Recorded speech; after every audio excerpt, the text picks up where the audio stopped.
Hello and welcome to the September 15th, 2024 episode of Nick's News. I am your host, Nick, brought to you by Some Budget Studios. That's right, we finally have some budget for this little project of mine.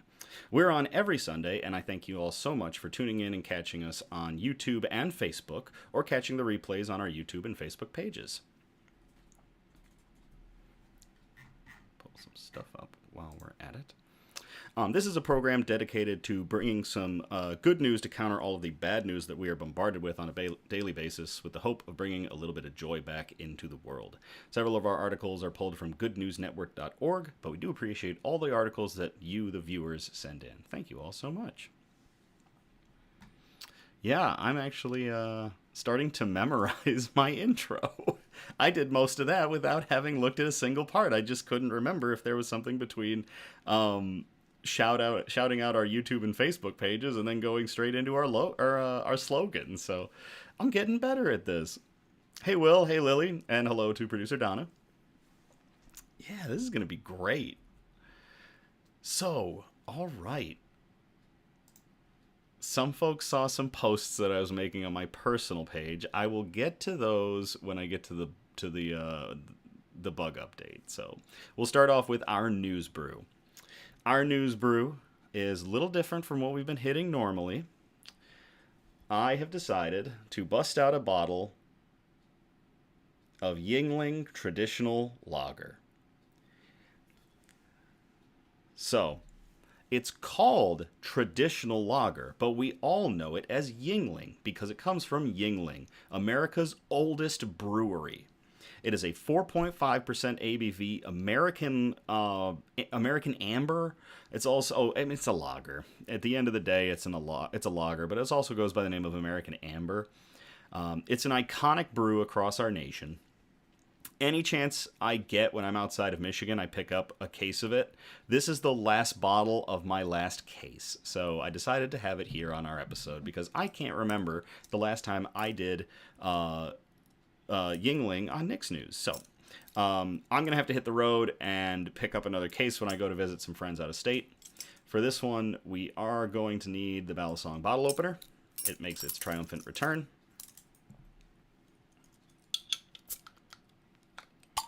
Might have been a twist off and I'm just forgetting.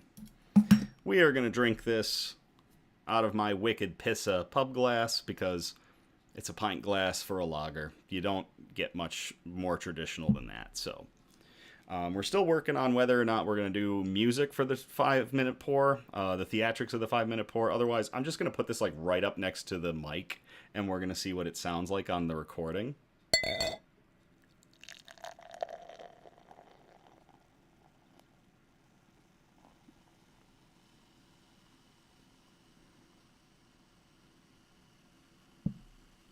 I feel like there could be some crazy orchestral music or something going on in the background. Still going. Good to the last drop.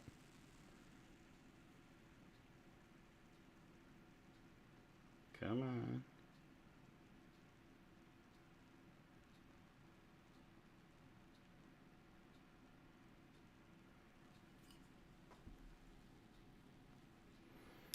Yuengling.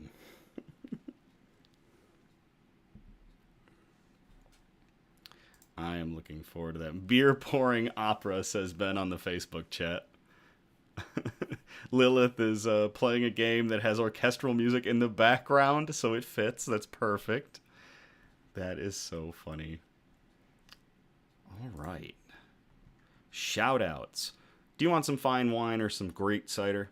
Swing on down to Fox Hen Winery, Fridays and Saturdays. They're open from 1 p.m. to 8 p.m. You can catch me down there usually every Friday. This upcoming Friday, I'm not going to be there, sadly.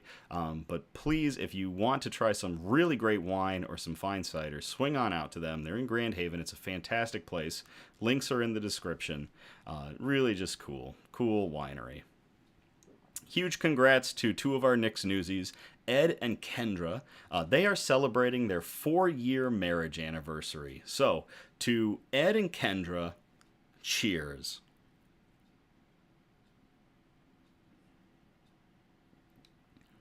Yuengling is fantastic.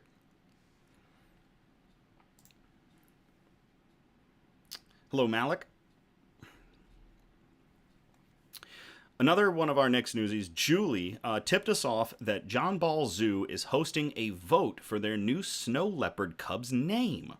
So you can get in on that. You can vote for some of the names that have been recommended by John Ball Zoo. It's going on right now, as of the recording of this episode on the 15th of September. Link is in the description if y'all want to check that out and vote. So Julie, thank you for sending that in. Cheers.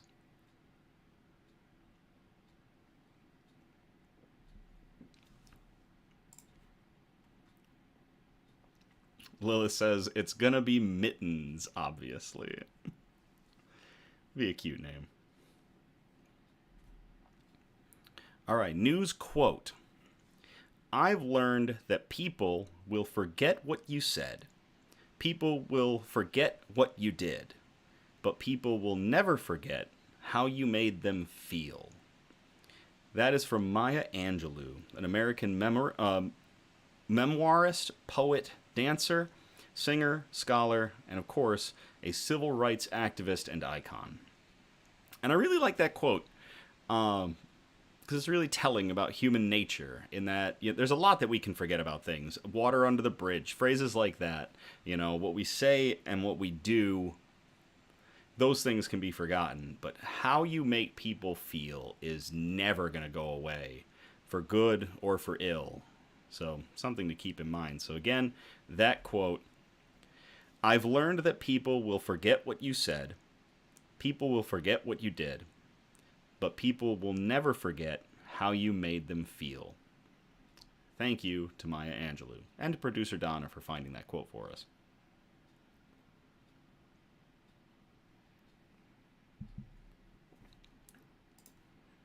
Derek tuning in on the Facebook stream. Hey, I made it to an episode. How's the good news rolling? We're just getting into it soon. We just have to get through our bug updates. For our bug updates, Elmira Hug and Kiss, our giant vinegaroon, is continuing to build her burrows throughout her tank. It's unbelievable the architecture that she's done. Like, she started off with one or two small burrows, and now she has a gigantic one that is now spanning almost the entire back of the terrarium, and then has started to wrap around towards the front, and she started making a new entrance or exit for it, which is really neat. And she's hunkered down in there right now. She's not doing any construction right now, but it is really crazy to watch her work. And something else that happened earlier today, I almost postponed this episode. There's a nature preserve by my house, and I love going hiking through it. And I saw not one, but two very large female Chinese praying mantises. One was a brown color morph, one was a green color morph. And I posted pictures of those to my main Facebook page. I was especially very tempted to bring home the green one. But thanks to producer Donna and all of my willpower, I managed not to. It's still really... There's still time left. It hasn't gotten too cold. We're actually getting another warm snap. It's going to be warm for the next couple weeks, it looks like. So we'll see as things cool off if we're going to be graced with a mantis the same way we were graced with Matilda, the mantis, all those years ago.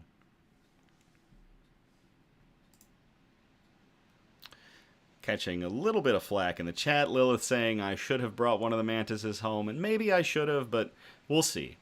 How about if I can, because I don't have a terrarium set up for one right now, if I can get a terrarium set up, and if I happen to encounter another, the likelihood of me bringing it home will be much higher.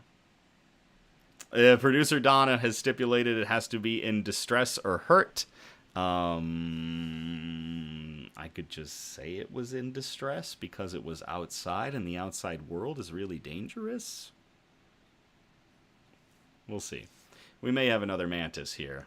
And if I get one, it's going to be a big female. So, or late in the season. It could be late in the season. All right. All right, let's get to the good news. So our broadcast is broken up into 4 major categories, and those categories are science and technology, health and medicine, flora and fauna, aka plants and animals, and the wholesome notes, the really nice touchy-feely articles that we like to end on. So we are going to start off in Category 1, Science and Technology. This article was sent in by Travis. Travis, thank you very much for sending this in. I called it Cleanup Continuity, and I will copy and paste it in the chat if y'all want to read along.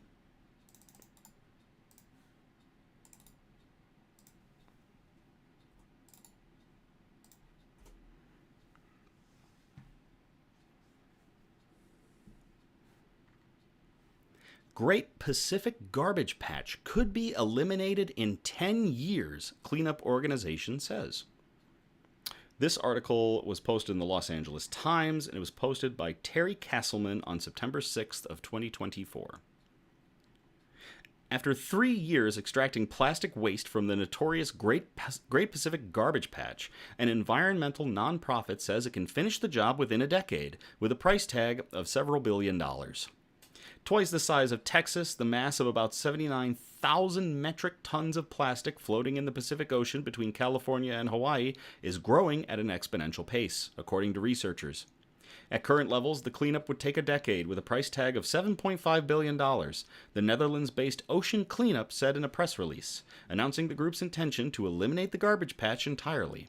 However, computer models suggest a more aggressive approach could complete the job in just 5 years and a cost of $4 billion. The cleanup vessels deploy enormous U-shaped floating barriers to funnel trash toward a focal point, where it can then be loaded aboard and brought to shore.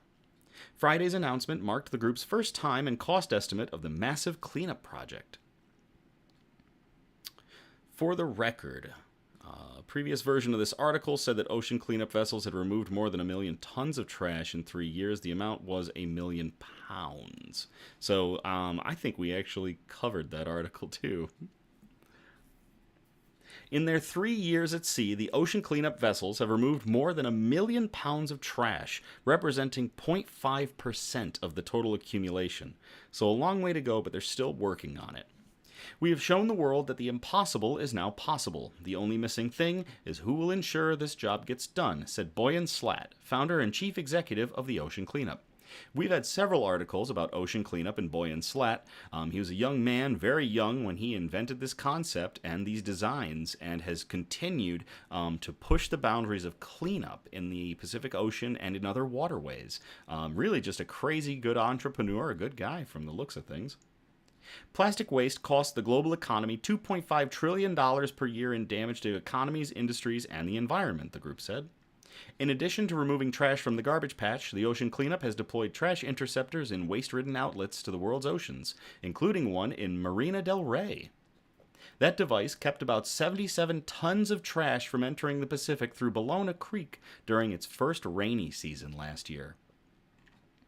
So a good article showing that Ocean Cleanup is still on the move with its project and is now starting to put hard numbers to the end of their project with the Great Pacific Garbage Patch.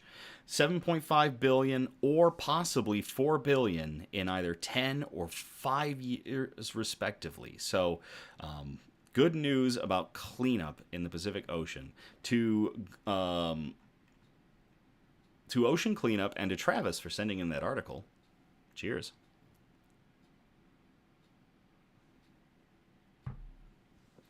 Lilith commenting on the bugs in the Facebook chat. The kitchen makes a great terrarium.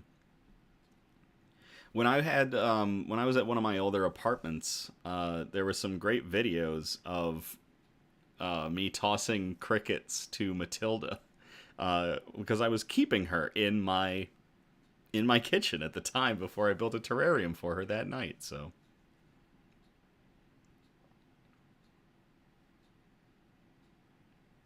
Julie saying, sorry I'm late, what's the beer?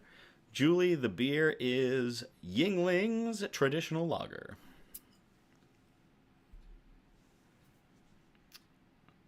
Hello, Eileen? Lilith does remember the videos of me tossing crickets to a very hungry Matilda, so... And Julie, earlier we had, as a shout out, I did the voting for the the snow leopard cub at John Ball Zoo. So thank you very much for sending that in.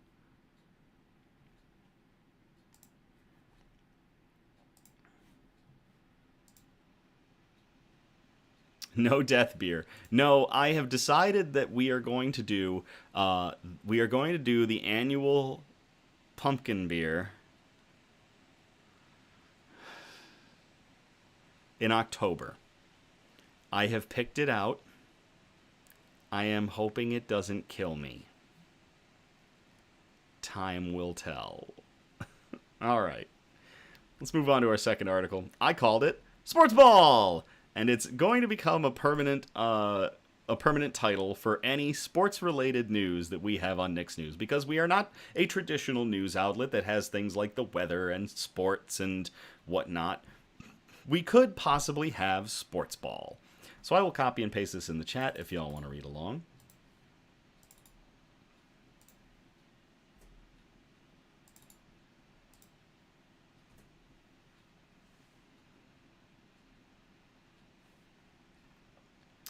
NFL scores touchdown for renewables. The Super Bowl was 100% solar powered.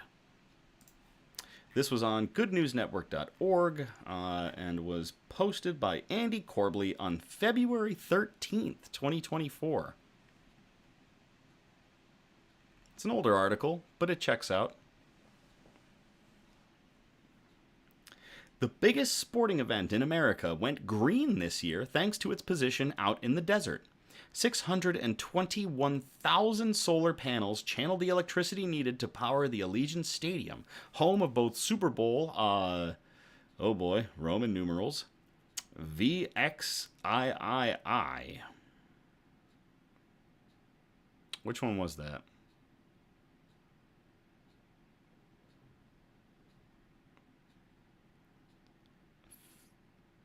That one's not 58, is it? No. Not VXII.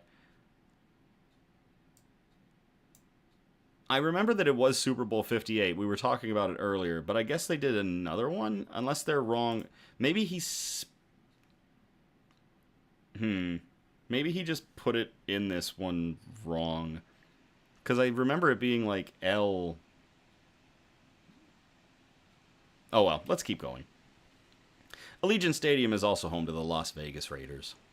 According to CBS News, the stadium entered into a 25-year agreement with NV Energy to buy power from the solar farm, which can power 60,000 homes outside of game day.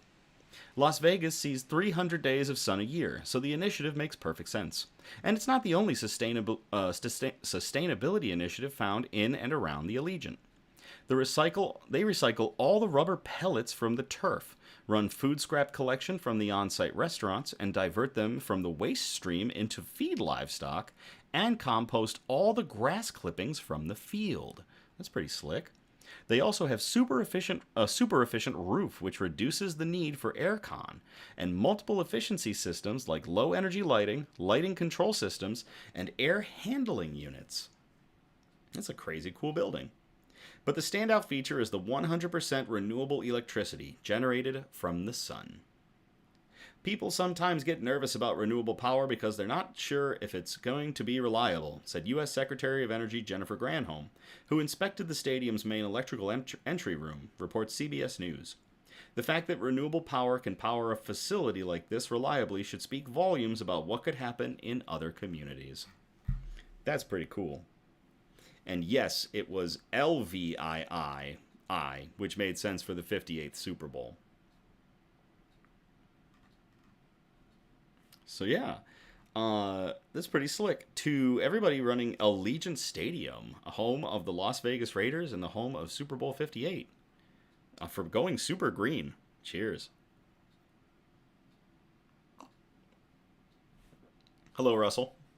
Russell joining us in the Facebook chat.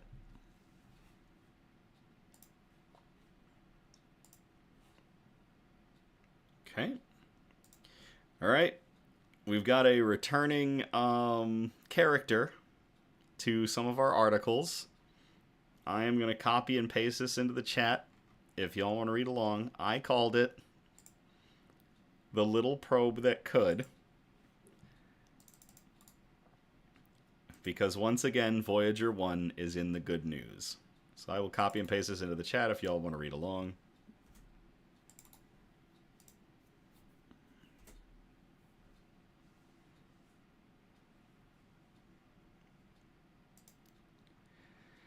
NASA beats the odds with ingenious Voyager 1 thruster fix from billions of miles away.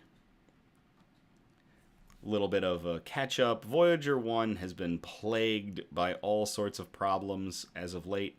That luckily NASA has been able to circumvent thanks to the power of their engineers working nonstop to correct problems and fix systems from literally billions of miles away. And they encountered another problem, but they figured out how to fix it. So here we go. Producer Donna is definitely part of the Voyager fangirl club. NASA's Voyager 1 team tackled complex challenges by successfully switching to backup thrusters after the primary ones became clogged with silicon dioxide. The spacecraft uses its thrusters to stay pointed at Earth, but after 47 years in space, some of the fuel tubes have become clogged. This adaptation was complicated as the spacecraft, now in interstellar space, continues its journey on dwindling power. Engineers working on NASA's Voyager 1 probe have successfully mitigated an issue with the spacecraft's thrusters, which keep the distant explorer pointed at Earth so that it can receive commands, send engineering data, and provide the unique science data it is gathering. After 47 years, a fuel tube inside the thrusters has become clogged with silicon dioxide, a byproduct that appears with age from a rubber diaphragm in the spacecraft's fuel tank. The clogging reduces how efficiently the thrusters can generate force. After weeks of careful planning, the team switched the spacecraft to a different set of thrusters. The thrusters are fueled by liquid hydrazine, which is turned into gases and released in tens of millisecond-long puffs to gently, ever so gently, tilt the spacecraft antenna towards Earth. If the clogged thruster were healthy, it would need to conduct about 40 of these short pulses a day. Both Voyager probes feature 3 sets or branches of these thrusters, 2 sets of attitude propulsion thrusters, and 1 set of trajectory correction maneuver thrusters. During the mission's planetary flybys, both types of thrusters were used for the different purposes, such as turning the probe, rotating it, etc. But as Voyager 1 travels on an unchanging path out of the solar system, its thruster needs are simpler, and either thruster branch can be used to point the spacecraft at Earth. In 2002, the mission's engineering team, based at NASA's Jet Propulsion Laboratory in Southern California, noticed some of the fuel tubes in the attitude propulsion thruster branch were being used for pointing. They were getting clogged. So the team switched to the second branch. When that branch showed signs of clogging in 2017, the team switched to the trajectory correction maneuver thrusters and have been using that branch ever since. Now, those trajectory correction thruster tubes are even more clogged than the original branches were when the team swapped them in 2018. The clogged tubes are located inside the thrusters and direct fuel to the catalyst beds, where it is turned into gas. These are different than the fuel tubes that send hydrazine to the thrusters, of note.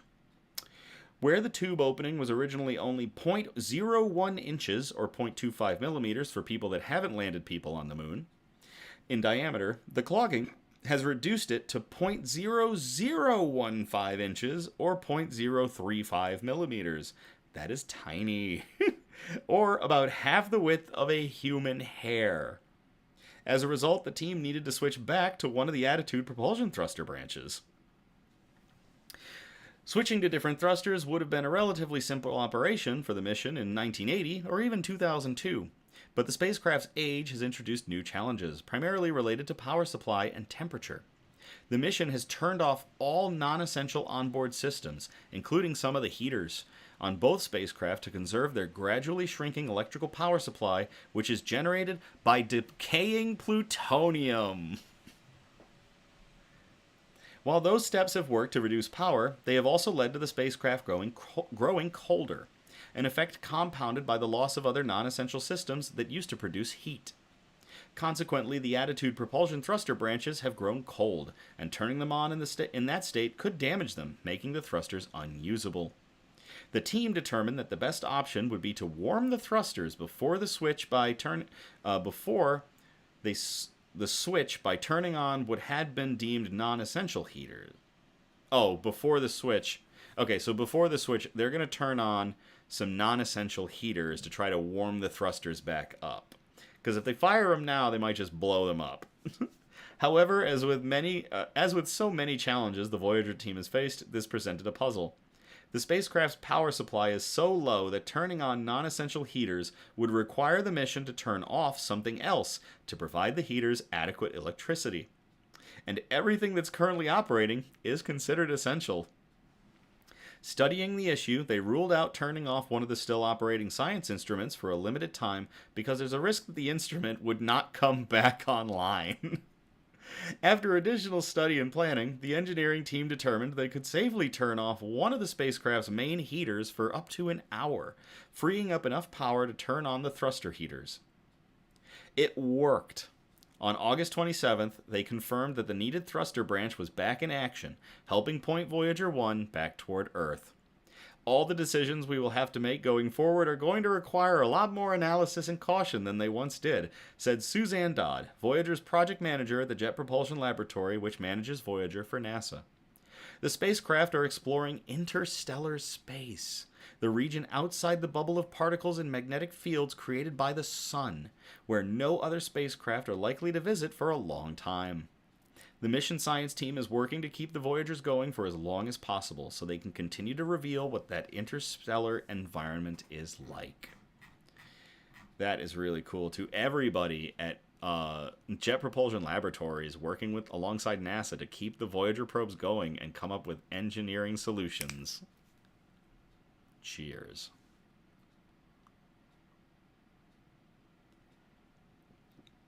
And if I forgot to mention it before I started talking about the article, that one came from SciTech Daily. It was posted on September 12th of 2024, and it was posted by the Jet Propulsion Laboratory.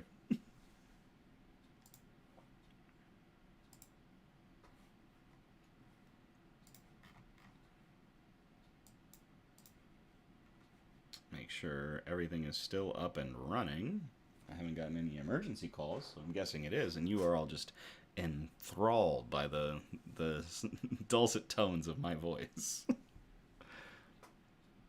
That was a bit of a long article. But that is going to get us out of science and technology. We are going to move on to category 2, health and medicine. And I called this one Health Check? Wear this finger trap.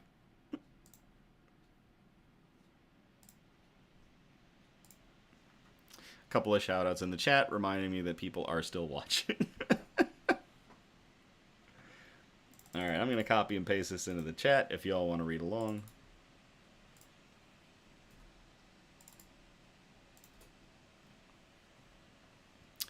And as usual, all of our articles are in the descriptions for the YouTube and the Facebook videos if y'all want to go through and read them as I do. Or if you want to check them out on your time. Finger Wrap uses sweat to provide health monitoring at your fingertips. Literally. This was posted in UC San Diego today on September 3rd of 2024, and it's a story by Lizelle Lebois. At least I believe that is pronounced Lebois.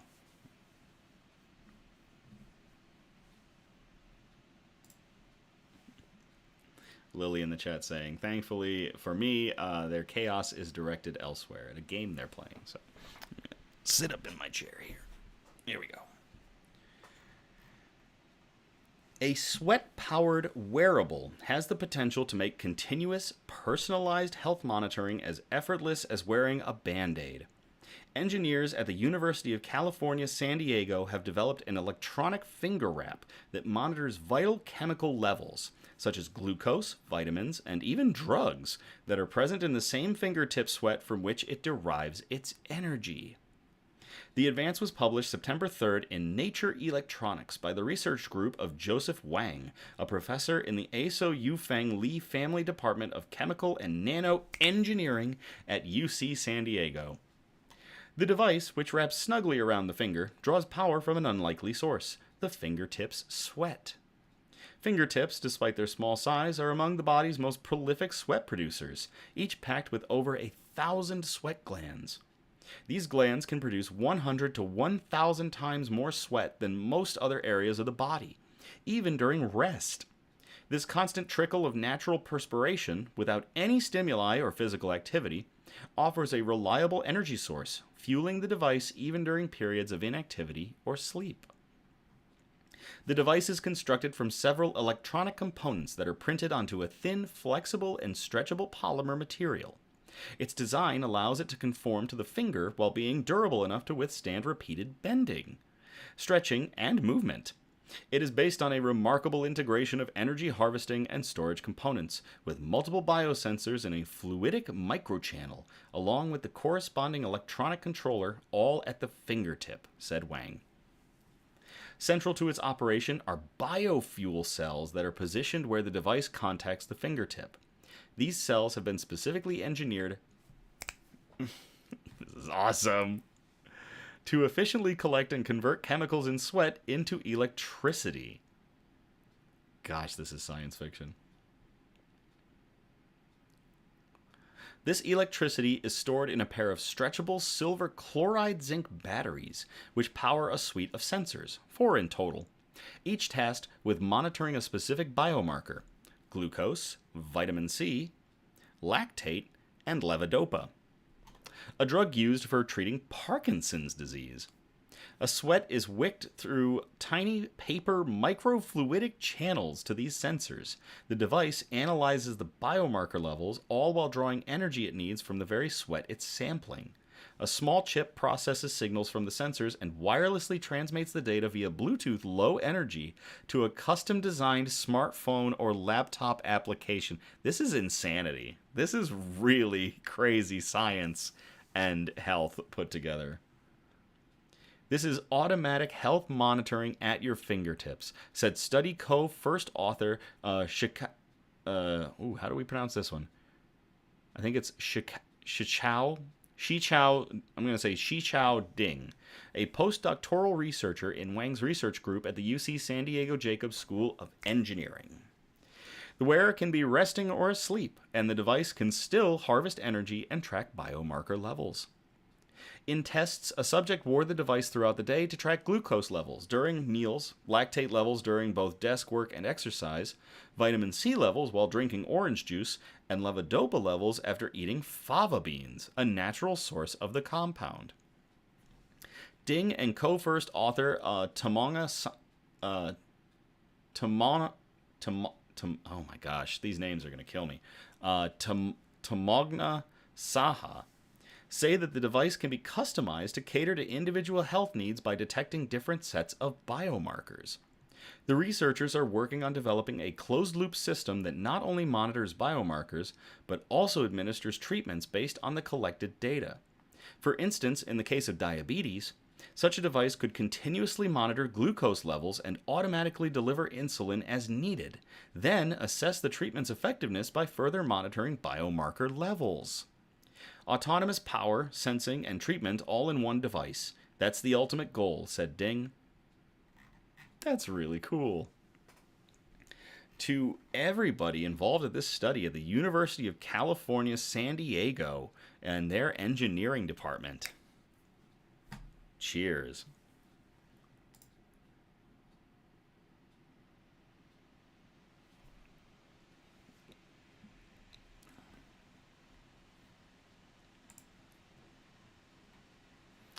All right, so that's going to get us out of health and medicine. We're going to move on to flora and fauna, aka plants and animals. This article was sent in by Cassidy. Thank you very much, Cassidy. It is an All the Buzz article, because it is about bees. So I will copy and paste this into the chat if you all want to read along.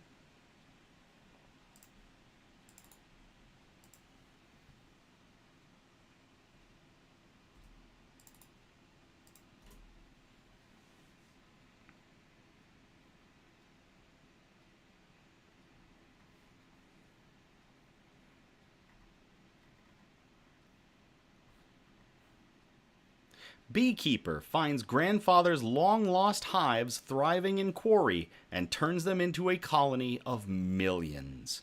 This article comes from goodnewsnetwork.org. It was posted on September 11th, 2024 by Andy Corbley. A tad late for Grandparents' Day, a man in Scotland recently found the hives tended by his grandfather that were presumed sold or lost for over 14 years. Locating them in a quarry, he took up beekeeping in order to assume responsibility for his inheritance, and his business now sells honey to farmers markets across Scotland. Ross Main grew up with and was very close to his grandfather William, a beekeeper who regularly took him along to check on the bees. William passed away from cancer in 2007, and Mr. Main assumed his hives had been sold. After the birth of his own son in 2015, Main was inspired to try and find them. He traveled from his home in Fife in Scotland to the East Lothian Quarry, where his granddad kept his hives, and was stunned to discover an original colony that had taken care of itself for years. The hive was hundreds of meters down an overgrown track, dilapidated and falling apart. 7 years on, out of nostalgia, I went to the quarry, and there was still a hive there, said Main. In that moment, I knew I wanted to look after the hive and rehome the bees, and I started learning from there. Main then began to teach himself beekeeping using videos on YouTube, collecting the bees from his grandfather's original hive, donning a beekeeping suit, and transferring the colony to their new home. He then grew them into a population of 5 million bees, split into around 100 colonies, all descended from William's remnant. Ross's business, Main's Apiaries, now sells honey to farm shops from 3 harvests a year. Being around the bees could be quite scary because there were big swarms, and I was quite young, but it really captured my imagination, Main remembers. I started with 1 hive, and they naturally multiply every year. Over the years, they've gradually built up, and we've split them into new hives. As he gradually learned the trade, Ross began expanding his colonies, gifting the honey made to friends and family, and eagerly sharing his experience with anyone interested. In 2021, he took the next step and started his business, Main's Apiaries. In addition to selling honey, Ross offers beekeeping experiences to prospective hobbyists, and even sells colonies to businesses interested in keeping honeybees on site, maintaining the hives himself weekly. We also offer corporate companies the opportunity to have hives on their land. They own the hives and the bees, and we do the maintenance throughout the year, said Main, adding it's important to diversify to maintain a viable business. They support the local biodiversity within the area, and it promotes a healthy ecosystem. The idea of showing other people the bees came from the first time my granddad took me to see the bees. The idea of showing other people the bees came from the first time my granddad took me to see the bees. He opened the hives, and it was quite a magical thing to be around all these swarms of bees, he said. It was an experience I never forgot, and I wanted to offer it to other people. Hello, Charlie, joining us in the Facebook chat. That was a really cool article. To Cassidy for sending that one in, and to Main's Apiaries and Ross Main for finding his grandfather's hive and growing it into this amazing thing and taking care of it with great bug husbandry. Cheers.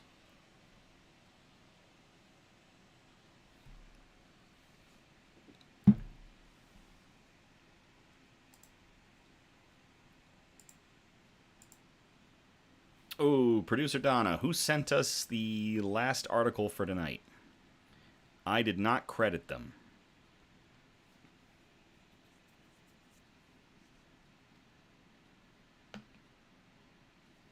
I just looked at my show notes and I realized I did not write their credit in.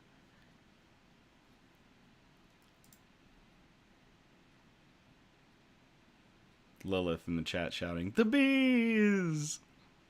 It's a great Nicolas Cage bit. You should look it up. Malik saying, "Ugh, all the mead."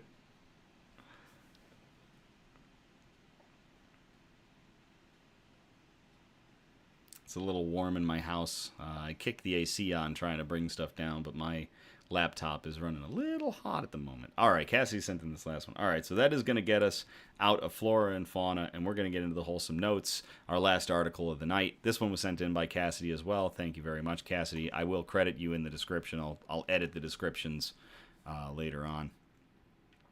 I called this one Jordan's Way Leads the Pack. Why did that alert come up? And I will copy and paste this into the chat if y'all want to read along.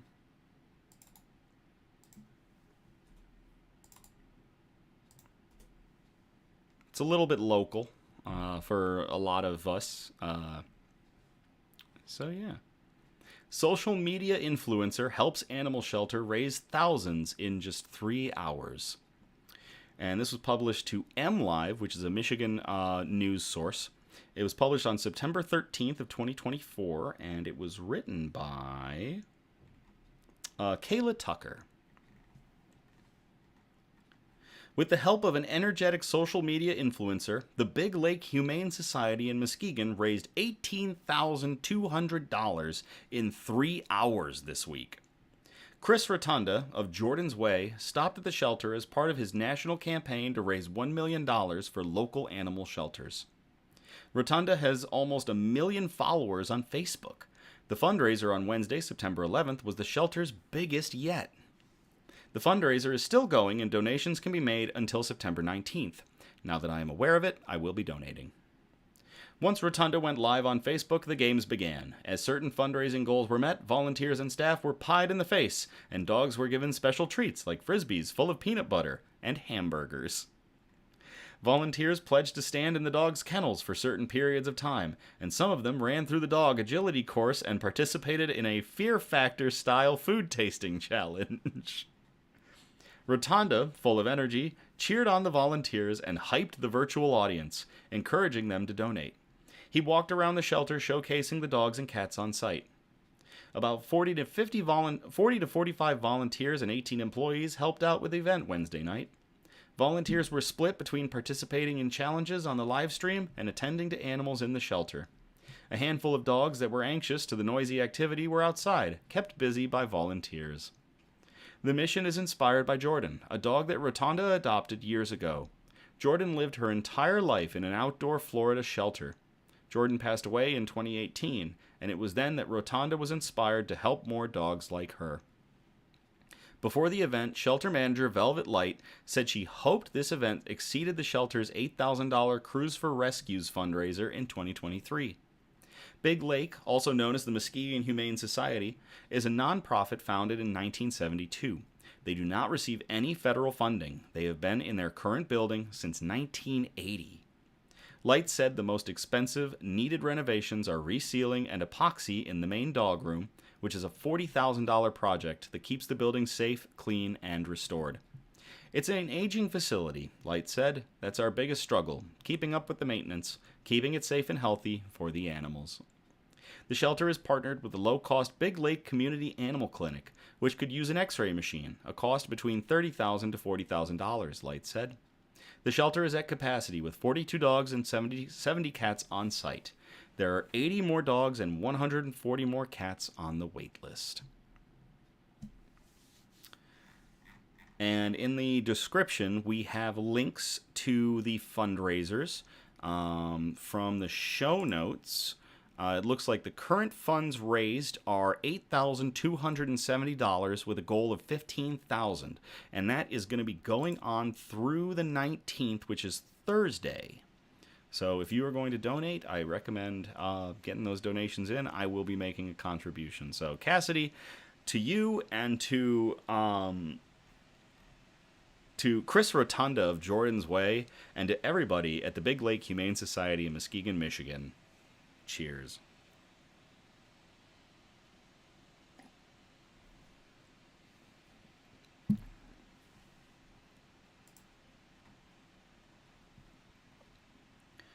All right. Well, that about does it. Mona's showing up in our YouTube chat. Mona, how you doing? Caregiving can be unpredictable. Mona, you are a saint for giving care. Cheers to you.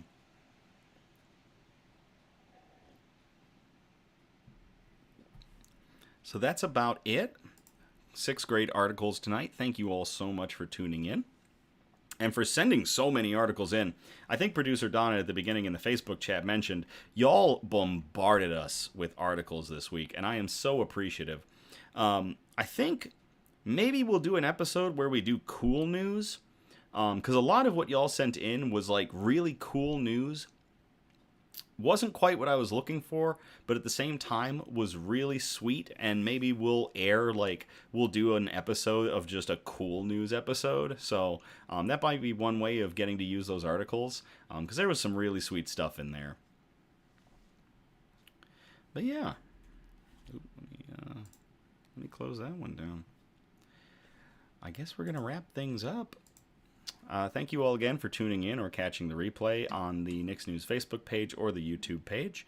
Again, we're live every Sunday. Our next broadcast will be September 22nd, 2024. I encourage participation, so if you feel inclined, you can message or post suggestions for news brews, for shout-outs, for news quotes, and especially for the articles that we can present on future episodes. If possible, I do appreciate an array of articles that are spread out across our categories, and those categories, again, are science and technology, health and medicine, flora and fauna, aka plants and animals, and the wholesome notes, the really nice articles that we like to end on. You can either message us here on Facebook or email us at somebudgetstudios@gmail.com. If you're going to email, I highly recommend use the Some Budget Studios, because if you send it to my personal email, I'm going to lose it. I get a lot of email, so send it to that somebudgetstudios@gmail.com email. Feel free to like, subscribe, comment on the Facebook and the YouTube videos, so we can get the good news and the joy into the algorithm. I'm not going to demand of you. I'm not going to ask you. I'm just going to kindly suggest subscribe, post, comment, etc., all that fun stuff, just to get the good news spread out there, because we are really bombarded with bad news, and we need to get that good news going. So anything and everything is appreciated. Yeah, as always, thank you all. I love you all. Have a great night, and I am going to play us out.